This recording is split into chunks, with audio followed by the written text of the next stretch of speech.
तुमादिदेवः पुरुषा पुराणः तुमस्य विश्वस्य परम निधानम वेत्तास्य वेद्यम च परम च धाम त्वया ततम विश्वमनंत रूप वायु यमः अग्निवर्णः शशांकः प्रजापतिस्त्वं प्रपितामहस्य नमो नमस्तेस्तु सहस्रकृत्वा पुनश्च भूयोपि नमो नमस्ते। वसुदेव सुतं देवं कंसचालूरमर्दनं देवकी परमानंदम श्रीकृष्णं वंदे जगद्गुरुं कृष्णं वंदे जगद्गुरुं। कृष्णाय वासुदेवाय हरे परमात्मने प्रणत क्लेश नाशाय गोविंदाय नमो नमः गोविंदाय नमो नमः। हम सभी आज पुनः भगवान श्री गोविंद की शरण में आ गए हैं और उनकी शरण में ही बैठ करके भगवत गीता ज्ञान की चर्चा को अंतिम रूप प्रदान कर रहे हैं। गति हमारी निरंतर श्री भगवान की ओर उन्मुख है। जब हम किसी मनुष्य की ओर उन्मुख होते हैं तो वो मनुष्य भी हमारी तरफ उन्मुख होता है। ये सिद्धांत और नियम है कि हम जब किसी से स्नेह करते हैं तो वो व्यक्ति सामान्य रूप से अधिकांशतः हमसे स्नेह करने लगता है। जैसे किसी पशु से स्नेह करें, किसी गाय से स्नेह करें, उसको समय से भोजन दें तो गाय समझती है, उसके मन में ये विचार आता है कि ये व्यक्ति हमारे भोजन की व्यवस्था करता है, तो वो भी हमसे स्नेह करने लगती है। पशु और मनुष्यों में ये प्रवृत्ति पाई जाती है। ये स्वाभाविक प्रवृत्ति होती है कि हम जिस व्यक्ति से स्नेह करते हैं वह व्यक्ति भी हमसे स्नेह करने लगता है। यह निश्चित नियम है। और यदि हम इस ब्रह्मांड के स्वामी भगवान श्री गोविंद से स्नेह करने लगे, इतना ही अंतर है, बस अधिक अंतर नहीं है। अंतर इतना है कि हमारा स्नेह संसार में संसार के प्रति है अथवा हमारा स्नेह जो है वह भगवान श्री गोविंद के प्रति है। अंतर इतना ही केवल है, ज़्यादा अंतर नहीं है। हम किससे अधिक स्नेह करते हैं? संसार से अधिक स्नेह करते हैं या भगवान श्री गोविंद से अधिक स्नेह करते हैं? ये हमको देखना है और हमको विनिश्चित करना है, हमको निर्धारित करना है। इतना सा काम है, ज़्यादा काम नहीं है। तो भगवान श्री गोविंद से स्नेह बन जाए तो समझना हमारा कल्याण है। हम इस भावसागर से निश्चित रूप से पार हो जाएंगे। और अगर संसार से स्नेह बढ़ गया तो हम निश्चित रूप से जन्म और मृत्यु के बंधन में बंध करके इसी संसार में पुनः जन्म और पुनः मृत्यु के चक्र में घूमा करेंगे, ये निश्चित है। तो सब ऐसे भगवान श्री गोविंद को प्रणाम कर करके आज के सत्र का हम शुभारंभ कर रहे हैं। हम सभी श्लोक संख्या 14 पर विचार कर रहे हैं, जिसमें श्री भगवान ने शारीरिक तप की विशिष्ट व्याख्या की और कहा, देव द्विज गुरु प्राज्ञ पूजनम शौच मार्जवम ब्रह्मचर्य अहिंसा च शारीरम तप उच्यते। शरीर संबंधी तप के ये 8 विशेष तथ्य हैं। अगर पालन कर सकें आप तो फिर शरीर संबंधी तप निश्चित रूप से संपादित हो जाएगा, इसमें कोई दो मत नहीं है। क्या क्या है? देवता और ब्राह्मण, गुरु और ज्ञानी जनों का पूजन, देवता की उपासना और ब्राह्मण की उपासना, ये इन दो तथ्यों पर विगत सत्र में चर्चा हो चुकी है। ब्राह्मण वो है जिसके अंदर श्री भगवान के द्वारा वर्णित 9 विशेष स्वाभाविक गुण होते हैं। ये तथ्य हम पहले कह चुके हैं। समो दमस्तपा शौचम शांति आर्जवम एवचा ज्ञान विज्ञान मास्तिक्यम ब्रह्म कर्म स्वभावजम। ये 9 जो हैं, सम दम तप शौच, क्षमा भाव, आर्जवम आस्तिक भाव, ज्ञान विज्ञान, ये 9 जो हैं वह ब्राह्मण के स्वाभाविक गुण होते हैं। और जो ब्राह्मण इन 9 स्वाभाविक गुण से युक्त होता है वो पूजा का पात्र होता है, उसकी निश्चित उपासना होती है। अब श्री भगवान ने आगे कहा गुरु की उपासना। गुरु वो सत्ता है जो हमको ज्ञान देती है, जो हमें इस सांसारिक विषयों से और आध्यात्मिक विषयों से हमको जो अवगत कराती है, हमें ये बताती है कि सांसारिक विषय क्या है, संसार में हमें कैसे आगे चलना है, कैसे निर्वहन करना है। और जो हमारा आध्यात्मिक गुरु होता है वो ये बताता है कि हमारी मुक्ति कैसे होगी। 2 तरह के गुरु हैं, एक तो सांसारिक विषयों का ज्ञान कराने वाले, क्योंकि सांसारिक विषयों का ज्ञान न होने पर हमारी जो जीवन यात्रा है, शारीरिक जो यात्रा है, वह सही प्रकार से उचित रूप में पूरी नहीं होती। इसलिए सांसारिक ज्ञान परम आवश्यक है। सांसारिक विषय का जो ज्ञान है वह निश्चित रूप से परम आवश्यक है। तो आपने देखा होगा हम बाल्यकाल से ही अनेक प्रकार के शिक्षकों के अधीन रहते हैं और नित्य शिक्षा प्राप्त करते हैं। पहले प्राथमिक, फिर माध्यमिक और फिर उच्च। ये अनेक प्रकार के जो शिक्षा के स्तर हैं, वह स्तर हम आचार्यों के दिशा निर्देश में ही पूरे करते हैं। विशेष बात यह है, आचार्यों का जो दिशा निर्देश होता है उनके अनुकूल ही हमारे जितने भी शिक्षा के स्तर हैं, चाहे वो प्राथमिक हों, चाहे वो माध्यमिक स्तर की शिक्षा हो, चाहे वो उच्च स्तर की शिक्षा हो, या कोई विशेष शिक्षा हो सांसारिक, तो सांसारिक शिक्षा में हमारे साथ नित्य आचार रहते हैं। इस बात को सब जानते हैं। हम सभी ने सांसारिक शिक्षा ग्रहण की और सांसारिक शिक्षा ग्रहण करने के उपरांत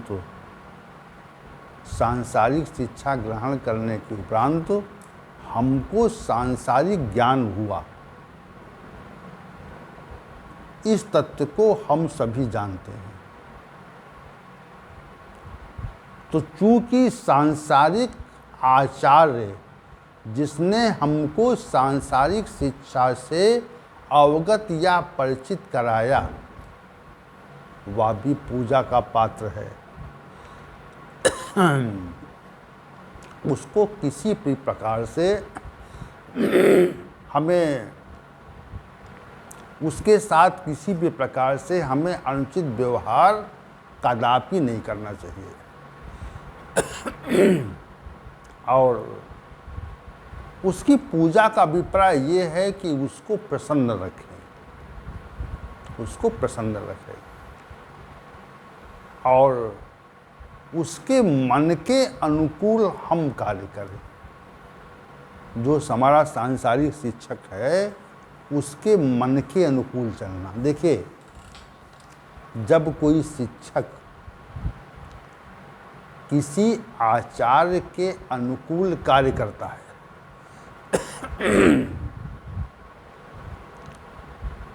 तो वो शिक्षक जो है निश्चित रूप से छात्र पर प्रसन्न होता है।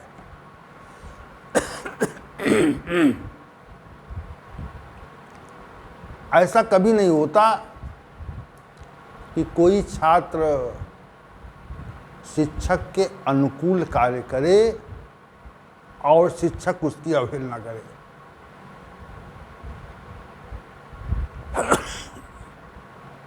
ऐसा कभी नहीं होता। प्रत्येक शिक्षक ये चाहता है कि हमारा जो छात्र है वह विशेष विद्या ग्रहण करे। शिक्षकों में, आचार्यों में ये प्रवृत्ति पाई जाती है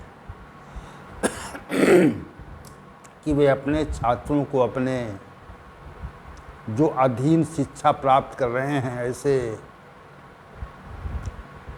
बालकों को उचित शिक्षा देना चाहते हैं। ये प्रवृत्ति शिक्षकों में पाई जाती होती है, रहती है। ये प्रवृत्ति, उनमें देश भाव नहीं रहता। शिक्षकों में छात्रों के प्रति देश भाव नहीं रहता। वे, उनके पास जितना भी ज्ञान है वह ज्ञान अपने अधीन बालकों को देना चाहते हैं। वो अपवाद हो सकते हैं, लेकिन अपवाद अधिकांशता नहीं होते। अपवाद अधिकांशता नहीं होते। प्रत्येक जो शिक्षक है वह अपने छात्र को उचित शिक्षा देना चाहता है जितना उसका ज्ञान है। कोई छात्र अगर यदि जिज्ञासा के भाव से किसी शिक्षक से प्रश्न करता है तो निश्चित रूप से शिक्षक उसकी जिज्ञासा को निराकरित करने का प्रश्न करता है, उसकी जिज्ञासा को शांत करने का प्रयास करता है। ये जो स्वाभाविक गुण है वह अधिकांश शिक्षकों में पाया जाता है, रहता है। तो ऐसे शिक्षक जो हमें सांसारिक शिक्षा ग्रहण कराते हैं, देते हैं, तो वे समस्त शिक्षक जो होते हैं वह भी उपासना के पात्र माने जाते हैं। उपासना के पात्र माने जाते हैं। पूजा उनकी होनी चाहिए। सांसारिक जो श्री भगवान ने, जो श्री भगवान ने यहाँ कहा गुरु पूजनम। गुरु पूजनम माने जो हमको सांसारिक शिक्षा देते हैं। वे आचार्य भी निश्चित रूप से पूजा उपासना के पात्र होते हैं, ऐसा हमको समझना चाहिए, निश्चित मानना चाहिए। आप दूसरे ओर चलें। आप दूसरे प्रकार के शिक्षक आध्यात्मिक शिक्षक होते हैं जो हमको जीवन के उद्देश्य के प्रति, जीवन के उद्देश्य से अवगत कराते हैं। जीवन के उद्देश्य के प्रति हमको सचेत करते हैं कि हमारे जीवन का उद्देश्य क्या है। और इस उद्देश्य की हमको उपलब्धि कैसे होगी, इस तथ्य का विस्तार से वर्णन करते हैं। एक सांसारिक शिक्षक हो गया, गुरु हो गया, और दूसरा आध्यात्मिक शिक्षक हो गया, गुरु हो गया। तो दोनों प्रकार के गुरु, चूंकि जीवन हमें क्यों मिला है, क्यों प्राप्त हुआ, इसका क्या उद्देश्य है, तो जब तक हम जीवन के उद्देश्य को जान नहीं पाते, तब तक हम जीवन के उद्देश्य की प्राप्ति की ओर निश्चित रूप से उन्मुख नहीं होते। जीवन के उद्देश्य के प्रति हमारी उन्मुखता निश्चित रूप से नहीं रहती। क्यों नहीं रहती? इसलिए नहीं रहती कि हमको जीवन के उद्देश्य का ज्ञान ही नहीं होता। तो जो कोई महानुभाव हमको जीवन के उद्देश्य के प्रति बताए और उसको प्राप्ति के साधन के संबंध में चर्चा करें, हमको वहाँ तक ले जाए, तो इसको भी गुरु कहते हैं।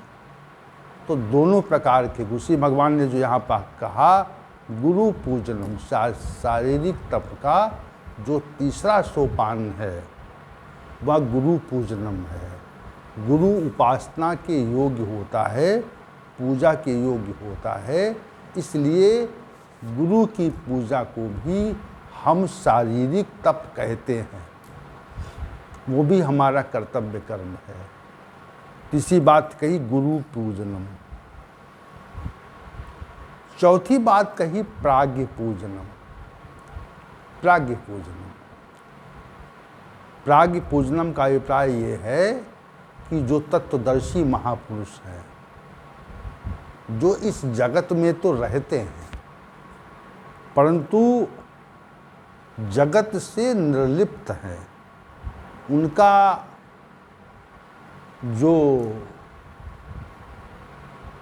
जो नित्य संयोग है वह परमात्मा से रहता है।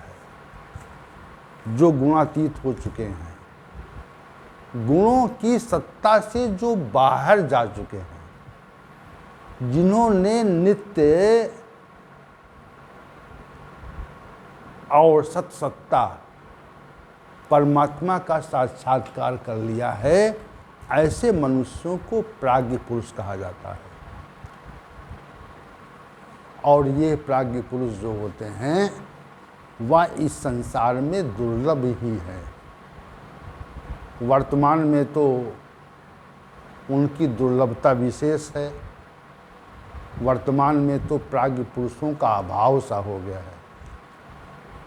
भाव नहीं है, लेकिन प्राज्ञ पुरुष इस पृथ्वी पर नहीं है, ऐसा कभी नहीं कहा जा सकता।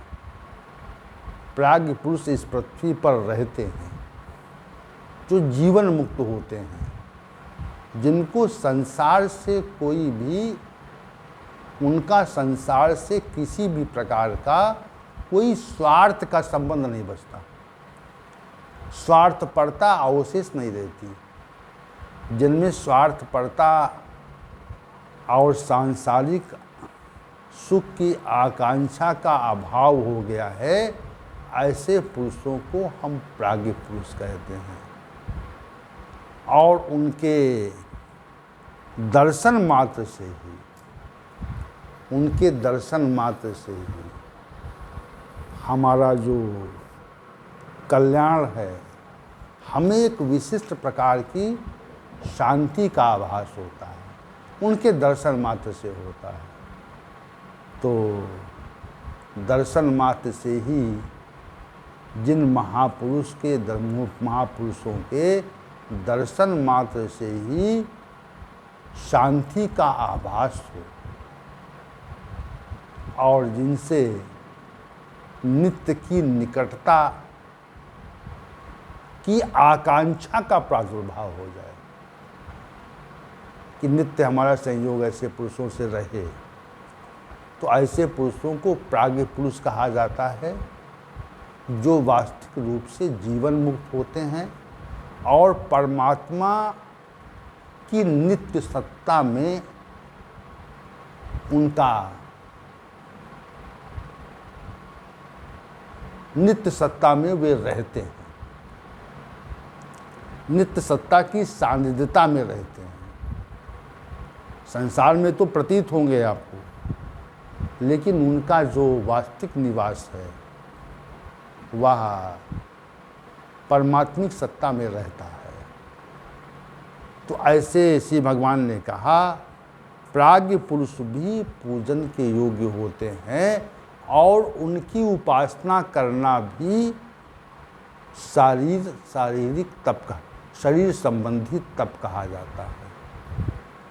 जो चार विशेष व्यक्तियों का, विशेष सत्ता का, देवताओं का, ब्राह्मणों का, आचार्यों का और जो परमात्मा की सत्ता में नित्य निवास करते हैं, ऐसे प्राज्ञ पुरुषों का की उपासना करना, इसको शारीरिक तप की संज्ञा दी जाती है। श्री भगवान का ये कथन है। आगे कहा कि शौचम, शरीर संबंधी तप का जो संबंध में जो तीसरी बात कही, पांचवी बात कही, चार तत्व हो गए, देवताओं की उपासना, ब्राह्मण की उपासना जिसमें ब्राह्मण के 9 स्वाभाविक गुण हों, और गुरुओं की, आचार्यों की उपासना और प्राज्ञ पुरुष की उपासना, ये 4 तत्व जो हैं वह शारीरिक तप के रूप में परिभाषित किए जाते हैं। और 5वां तत्व श्री भगवान ने कहा शौचम, बाहर से भी हम स्नान आदि से निवृत्त होकर के शुद्ध रहें, लेकिन जो विशेष शुद्धि है, जिसको हम आंतरिक शुद्धि कहते हैं, वह विशेष प्रकार की शुद्धि है, जिसको हम कहते हैं कि हमको मन से शुद्ध होना चाहिए। मन की जो शुद्धि है वह विशेष प्रकार की शुद्धि है, क्योंकि मन से अशुद्ध व्यक्ति निश्चित रूप से अशुद्ध ही रहता है। उसमें शुद्धि का अभाव देखा जाता है। हम किसी व्यक्ति के प्रति कुविचार न रखें, कुविचार न रखें। अगर किसी व्यक्ति के प्रति हमारे मन में कोई कुविचार आता है, किसी के प्रति अहितकर भावना प्रकट हो जाती है, तो अहितकर भावना प्रकट होने पर जो शौच रूपी जो विषय यहाँ पे संपादित किया गया है, श्री भगवान ने शौचम पद का प्रयोग जिस कारण से किया है, तो वो शौच रूपी जो तप है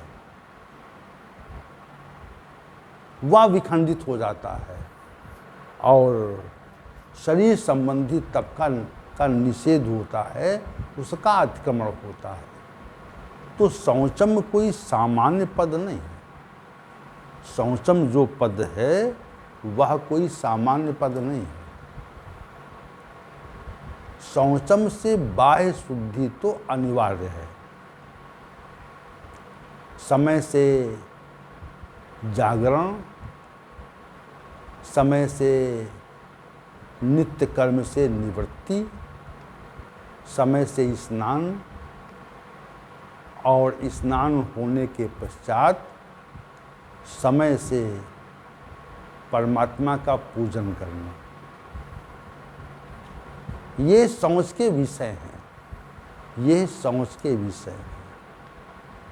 और ये बाह्य सोच के विषय हैं। और जो आंतरिक सोच है वह विशेष तथ्य है। शौचम पद में जो आंतरिक शुद्धि है वह आंतरिक शुद्धि विशेष है। बाह्य शुद्धि तो अनेक व्यक्ति स्थापित कर लेते हैं, लेकिन जो आंतरिक शुद्धि, आंतरिक सोच है, वह शीघ्रता से उसका अनुपालन नहीं हो पाता। हमारे मन में किसी के प्रति ईर्षा है, किसी के प्रति द्वेष है, किसी दूसरों के में दोषों को निकालने की प्रवृत्ति है, किसी को अनुचित वाक्य कहने का जो भाव है, किसी के प्रति अहितकर भावना है। ये जितने भी कार्य हैं वह हमको आंतरिक रूप से अशुद्ध रखते हैं, हमको आंतरिक रूप से अशुद्ध रखते हैं। और जो लोग बाह्य रूप से भी शुद्ध हैं, यानी उनमें बाह्य शुद्धि भी है और आंतरिक शुद्धि भी है, आंतरिक शुद्धि रहती है। ईर्षा द्वेष का समापन हो जाए, किसी के प्रति अहितकर भाव ना हो, किसी के प्रति ऐसी दुर्भावना ना हो, किसी का हित हो जाए, इस प्रकार के विचार यदि समाप्त हो गए हैं, समाप्त करने का प्रयत्न चल रहा है और पूरी तरह से समाप्त हो गए, दो चीज़ें हैं। एक तो पूरी तरह से समाप्त होना और एक तथ्य है प्रयास करना। तो प्रयास करने पर ही तो सिद्धि मिलती है, बिना प्रयास सिद्धि कहाँ मिलती। प्रयास किया जाए इसके लिए तो ये शारीरिक तप आरंभ करने की स्थिति है। और यदि हम बाह्य और आंतरिक शुद्धि प्राप्त कर लें, स्थिति प्राप्त कर लें, तो ये निश्चित रूप से हमारी शौचम जो पद यहाँ प्रयुक्त किया श्री भगवान ने, बाह्य और आंतरिक पवित्रता रहनी चाहिए। रखने के लिए प्रयास और बाह्य और आंतरिक रूप से अपने को शुद्ध कर लेना, दो तथ्य यहाँ पे हैं। तो शुद्ध कर लेने पर हम शारीरिक तप में परिपक्वता ले आते हैं कि परिपक्व हो गए, अब शारीरिक तप हमारा परिपक्व हो गया। अब जो शौचम नामक जो भेद था शारीरिक तप का, उसका हमने अच्छी प्रकार से अनुपालन कर लिया। अब हम पूरी तरह से शारीरिक तप का अनुष्ठान कर रहे हैं। ये तथ्य यहाँ पे एक प्रकार तो ये हो गया। और दूसरा, हम प्रयास कर रहे हैं, तो दोनों स्थितियाँ हैं। एक छात्र की स्थिति है और दूसरा जो छात्र उत्तीर्ण हो जाए उसकी स्थिति है, दोनों स्थितियाँ हैं। तो शौचम पद से श्री भगवान ने अब यहाँ पर जो 5 तथ्य हो गए, देवताओं की उपासना, ब्राह्मण की उपासना, आचार्य की उपासना, प्रज्ञावान पुरुष की उपासना और शौच, ये 5 तथ्य, इन पे हमने आज के सत्र में और कल के सत्र में चर्चा केंद्रित रखी थी। और शेष जो तथ्य बचे हैं, आर्जवम, ब्रह्मचर्य, अहिंसा, इन 3 तथ्यों पर हम कल के सत्र में विचार करेंगे। ये भी शरीर संबंधी तप के लक्षण हैं। शरीर संबंधी तप में ही इनकी गिनती की जाती है। तो आज के सत्र का जो समय है वो समाप्त हो